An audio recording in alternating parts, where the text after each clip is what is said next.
Yeah, boy! Take that, you zombie bastards! Come get it. Bang, bang, bang, bang, bang, bang, bang, bang, bang, bang, bang, bang, bang, bang, bang. Shoom, shoom, shoom, shoom, shoom, shoom. You're dead, you zombie alien bastards! Oh, I got you, bitch. Oh, you're dead. You're dead, you're dead. Oh, you're dead. You're dead now. Bang, bang, bang. Is there something wrong with my gun? Is the game broken? What the fuck is happening? Hurry up! We gotta go!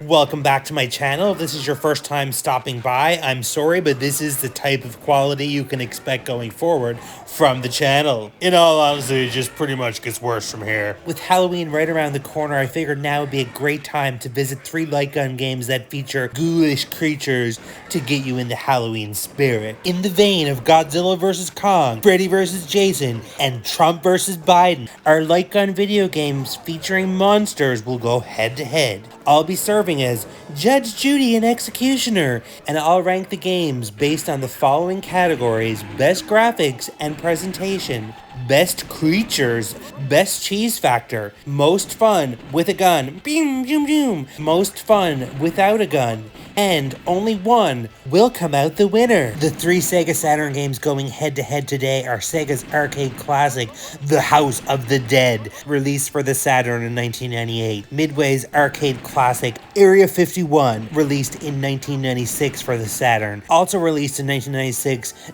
Death Crimson, developed and published by Ecole software, or Ecole. Ecole, of course, being the French word for school, because they're gonna school you in how to make the best light gun shooter ever. Let's start off the graphics and presentation section by having a look at Sega's The House of the Dead. Released late in the Saturn's life in 1998, it's a wildly popular series that spun off many a sequel.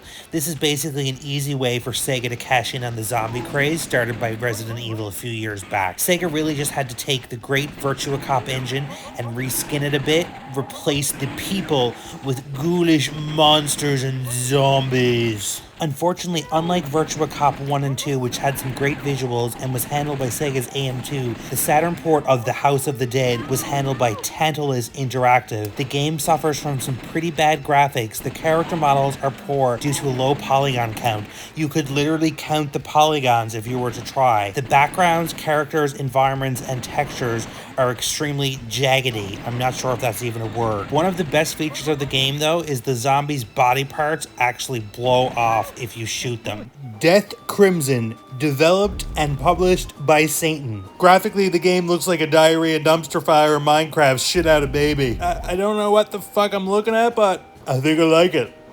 I think I like it.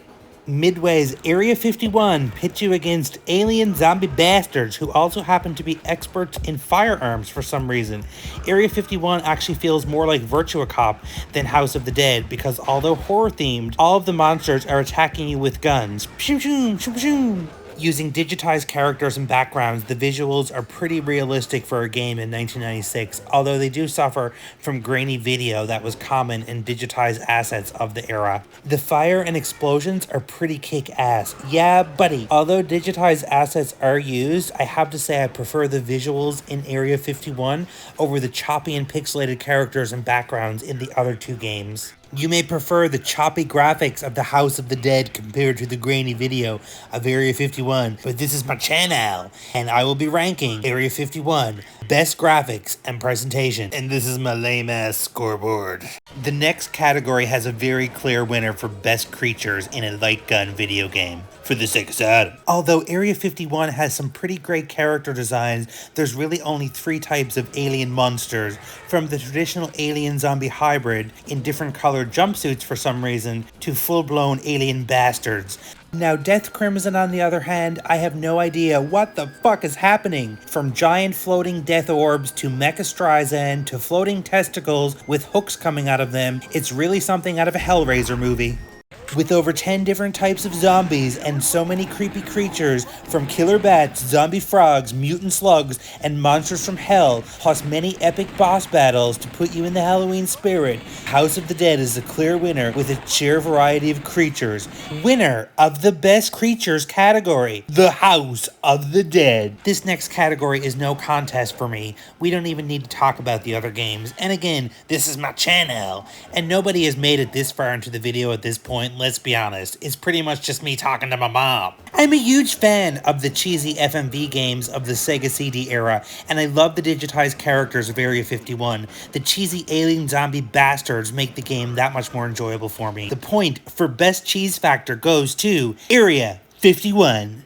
Most fun with a gun. This category is pretty subjective. Let's have a look at Death Crimson. This game, not so subjective. You'll probably notice the same footage looped over and over. The reason for this is I can't get past 1 goddamn minute of gameplay. In each of the 2 levels, I can't even input the unlimited health code fast enough before it's game over. The gun is not responsive. If this is your only light gun game ever, first of all, I'm sorry. Second of all, you'll probably think your gun is broken. It's not. The game just blows chunks. Area 51 is definitely a blast to play with a light gun. It's action-packed, enemies are attacking you from both the background and the foreground, always keeping you on your toes. You're usually always moving quickly, so it's pretty fast-paced, but there are some sections that you're stationary and simply firing on your enemies. You don't have an on-screen target when playing with the light gun, but the targeting works well, and the pacing is decent. The House of the Dead is a tough little game that has a lot of replay value, with some additional modes on the Saturn port and branching paths. It's the pacing of the game and the fact that you feel like you're always under constant unrelenting attack from the sheer amount of enemies. The characters all move differently, which makes it feel like you need to be a true marksman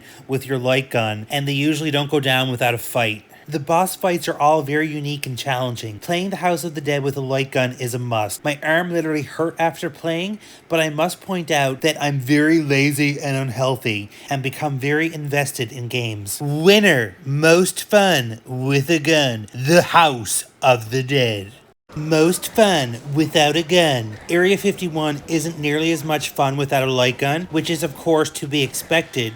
You have a crosshair target on screen, but my biggest problem was I found it to be too slow. The crosshair just doesn't move fast enough to keep up with the action on screen. It made the game a lot more difficult to enjoy going directly from using a light gun. The crosshair just doesn't move fast enough to keep up with the action on screen. It made the game a lot more difficult to enjoy. If it's your only experience with a standard controller, it may not be a problem. For me, it was almost unplayable. Now for the one nice thing I'll ever say about Death Crimson. It is actually better, and by better I don't mean good in any way, but it controls better with the controller than the light gun. The game is considered to be one of the worst games for the Saturn, and possibly one of the worst games ever made. Please consider picking up this game only as a joke or if you enjoy bad games, but I'm pretty sure that you like bad games and also have bad taste because you're watching my channel. I definitely recommend that you play The House of the Dead on a CRT TV with a light gun, but it's a fun game to play either way with a standard Saturn control pad. The on-screen crosshair is fast and responsive, and the gameplay is hectic and addictive. This was an easy choice. Winner! Most fun without a gun, The House of the Dead. Now it's time to crown the best horror movie, monster movie themed light gun game on the Sega Saturn of all time. What the fuck was this video about again?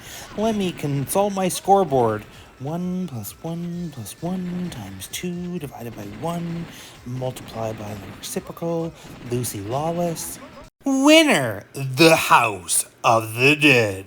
Thanks so much for watching. I hope you have a spooktacular Halloween. I'm interested in hearing what's your favorite light gun game and horror-themed game of all time. Hit up the comments and I'll chat at ya. Bye!